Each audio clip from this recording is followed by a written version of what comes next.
Tambartee tabaddu eessan na beeytaani naaf taateedhaan kolfaatan sobdu anaami gowwaa laalladhu boonaan hin qostu ani gowwaa laalladhu boonaan hin qostu. Aadaa haree hin baasne wal baruun dur jirti gaafateetuma wal baraan ammoo akka aadaatti mee maaliif nabboontanaa fi mee qashti. Isin warri dhiiraa sagal jaalattanii kudhan guuttachuudhaaf hunda lakkaftanii kurnee isaan na guutuuf na barbaadde ani kurnee isaan na guutuuf na barbaadde.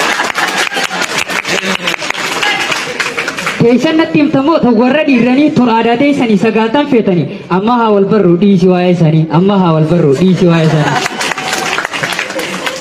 Barbaaddeetiin aan jettee wal barraa siin ta'uu na dhiisi na dhaabin daandiirraa karaa naaf lakkisi ilaalladhu kan biraa karaa naaf lakkisi ilaalladhu kan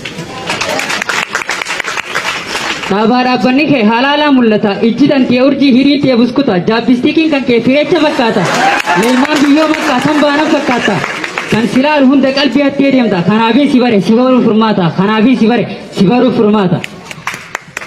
Lallakkafin gurbaa akkam narraa feeta tiraafika duraa si godhanii laata moo korma dubartii shallee deeggatta moo korma dubartii shallee deeggatta.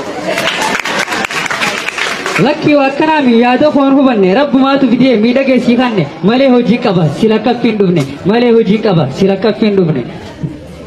Karaadhaa maal godha Oromoon safuu qaba yoo wal jaalatillee daandii dhufuun qaba yoom akka kanatti daandiirra wal dhaaba yoom akka kanatti daandiirra wal dhaaba.